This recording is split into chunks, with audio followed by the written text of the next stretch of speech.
If you want to start a revolution, you have to speak. If you want justice, you have to speak. If you want to express your emotions, you have to speak.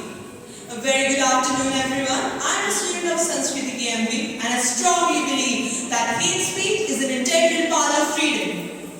The UN defines hate speech as any kind of communication, in writing, speech, or behavior that attacks a person or a group on the basis of who they are.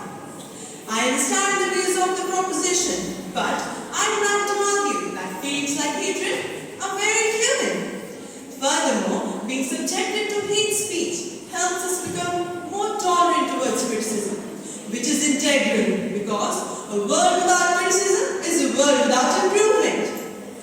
I do understand the views of the proposition, but I'd like to say that even suppressed feelings can turn into poison.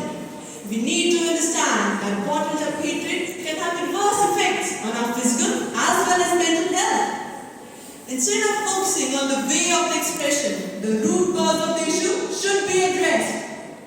In contrast to the cases quoted by the proposition, I would like to quote the case of Shreya Singhal, in which the Supreme Court struck down Section 66A of the IT Act, which criminalized online hate speech.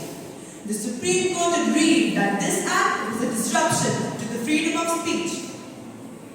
Yes, I do agree that social media has advanced. However, today's media is often seen focusing on hate speech and hence shifting the spotlight from more pressing issues.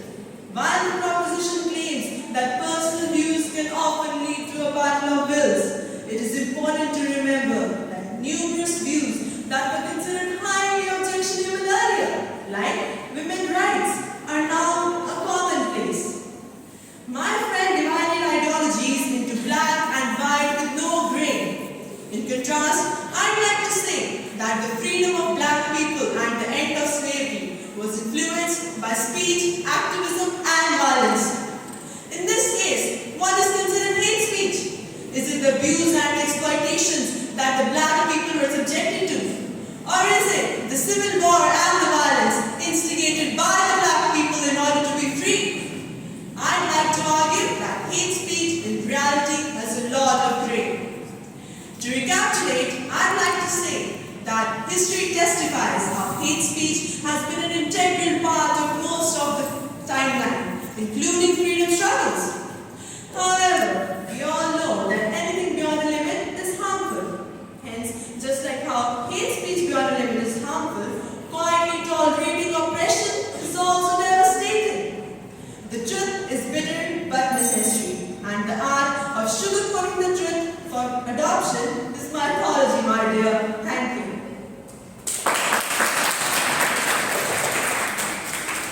Would you like to go for rebuttal? Yes, ma'am. While the proposition has claimed that hate speech is always wrong, I think that nothing is wrong in itself. It's all about perspective. Valid points can often be labeled as hate speech. Taking away the rights of the people to express their unpopular views will leave them helpless. Not everything can be solved by a box of sweets. Sometimes a drop